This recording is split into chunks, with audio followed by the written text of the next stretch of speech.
क्या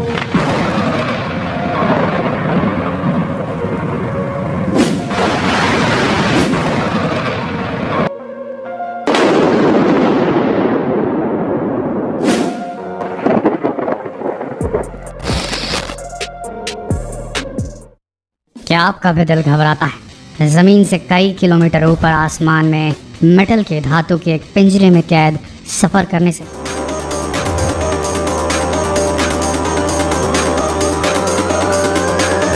हर साल लगभग 3 बिलियन बार बिजली धरती पर गिरती है।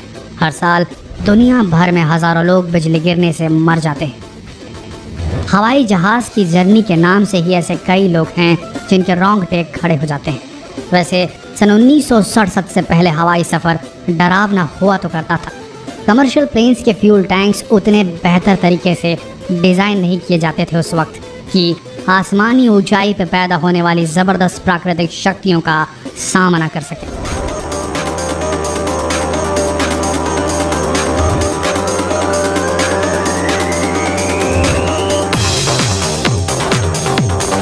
जी हाँ, हम बात कर रहे हैं थंडर बोल्ट्स की।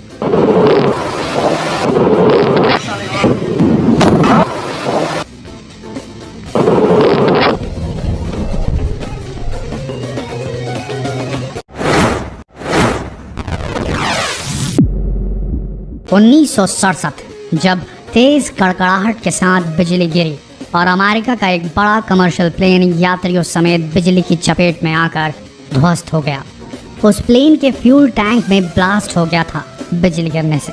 ये वो घटना थी जब बिजली गिरने से कोई प्लेन क्रैश हुआ हो।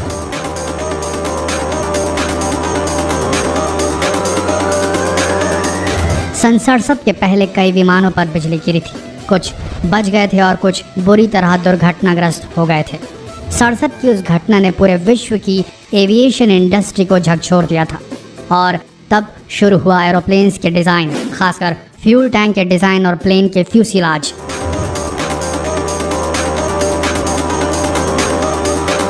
फ्यूसिलाज हवाई जहाज़ के उस बड़े सेंट्रल सिलेंडर नुमा भाग को कहते हैं जिसमें यात्री बैठते हैं। इन दोनों के डिज़ाइंस पर काम किया गया। फ्यूल टैंक को जितना हो सके ब्लास्ट प्रूफ या विस्फोट रोधी बनाया गया और फ्यूसिलाज को कार्बन फाइबर कंपोजिट मटेरियल से बनाया जाने लगा। इस मटेरियल की ये खासियत होती है कि किसी भी प्रकार के इलेक्ट्रोमैग्नेटिक एनर्जी को फ्यूसिलाज के अंदर एंटर नहीं होने देता, घुसने नहीं देता, बल्कि बाहरी सतह में ही प्रवाहित होने की अनुमति देता है। आप ऐसा समझ सकते हैं कि प्लेन की सेंट्रल सिलेंड्रिकल बॉडी, जिसे हम फ्यूसिलाज कह रहे हैं, वो एक बहुत बड़े फैराडे केज की तरह ऑपरेट करता है, जिस पर अगर बिजली गिरी भी तो बाहरी सतह से प्रवाहित होकर निकल जाएगी, अंदर दाखिल नहीं हो पाएगी। वर्तमान समय में हवाई यात्री राहत की सांस ले सकते हैं क्योंकि हर स्टैंडर्ड कमर्शियल एयरप्लेन आजकल कुछ इस तरह डिज़ाइन किए जाते हैं कि ये थंडरबोल्ट या बिजली गिरने की अवस्था को बड़ी आसानी से झेल सके।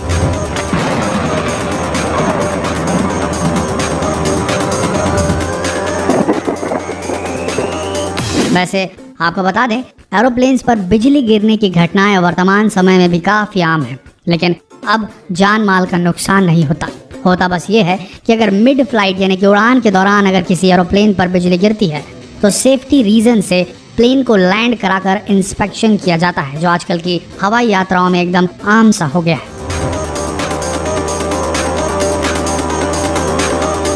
वैसे आपको बता दें, जब बिजली विमान पर गिरती है तो रिलेटिवली शार्प एजेस यानी कि तेज किनारों को अपना निशाना बनाती है, जैसे पंखों के सिरों को, जिसे विंग टिप कहा जाता है, फ्यूसिलाज की नाक पर यानी कि नोज पर, या फिर विमान के पुछल्ले हिस्से जिसे हम टेल कहते हैं वहाँ पर।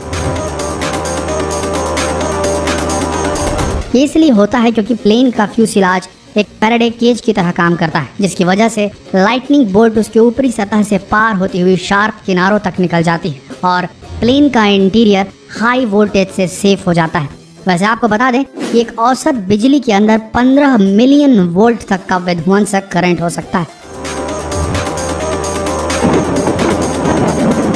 इसलिए आजकल के न्यूअर एयरलाइनर्स यानी कि बोइंग 787 और एयरबस A350 जैसे विमानों का आजकल कार्बन फाइबर कंपोजिट मटेरियल से ही बनाया जा रहा है। इन शॉर्ट कहें तो आजकल के प्लेन पूरी तरह लाइटनिंग स्ट्राइक प्रूफ हो गए हैं। अब आप सबके मन में ये सवाल आ रहा होगा, फिर अक्सर ऐसा क्यों देखने को मिलता है कि जब मौसम बहुत ख़राब होता है, आसमान में बादल होते हैं और बिजलियां कड़क रही होती है, तो हवाई जहाज़ अपना रूट बदल क्यों लेते हैं, फ्लाइट्स डीले क्यों हो जाती है?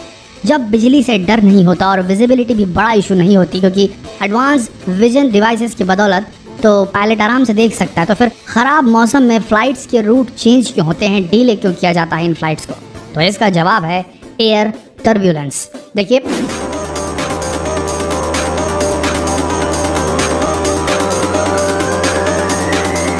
हवाई जहाज़ को एरोडायनामिकली डिज़ाइन किया जाता है ताकि वो हवा की एनर्जी का ज़बरदस्त इफ़िशिएंटली इस्तेमाल कर सके, हवा को काट सके और उसके ऊपर तैर सके। लेकिन जब हवा एक दिशा में नहीं बहती और हवा के रुख यानी कि दिशा में लगातार तेज़ गति से चेंजेस होते रहते हैं, बदलाव होते रहते हैं, तो टर्ब्यूलेंस डेवलप होता है, जो विमान को अनचाही दिशा में अपने साथ बहा सकता है, खींच ले जा सकता है। पायलट का विमान पर कंट्रोल छूट सकता है। ऐसा अक्सर तूफान की तेज हवाओं के दौरान देखा गया है, जब कई मील प्रति घंटे की रफ्तार से हवाएं बहती हैं और लगातार दिशाएं चेंज कर रही होती हैं। इसलिए खराब मौसम में विमानों के टेक ऑफ और लैंडिंग में ज़बरदस्त मुश्किलें आती हैं।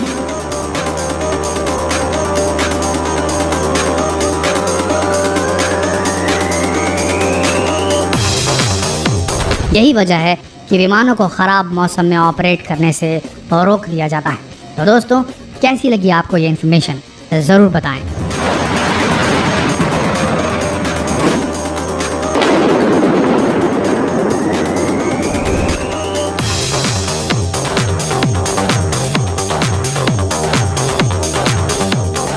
अपने खुद के अनुभव, अगर आपने हवाई यात्रा के दौरान कभी बिजली गिरने की घटना को फेस किया हो या कभी आपने फ्लाइट के दौरान एयर टर्ब्यूलेंस का एक्सपीरियंस लिया है, तो ज़रूर कमेंट करें और बताएं, ताकि जो लोग अब तक हवाई यात्रा नहीं कर पाए हैं उन्हें आपके एक्सपीरियंस से कुछ सीखने को मिले। आशा करते हैं आपको ये वीडियो अच्छा लगा होगा। मिलते हैं अगली दिलचस्प कड़ी में। तब तक के लिए बनाए रहिए अपना भरोसा और प्यार नॉलेज टीवी हिंदी पर, क्योंकि आपके स्नेह पर ही टिका है ये भारतीय चैनल।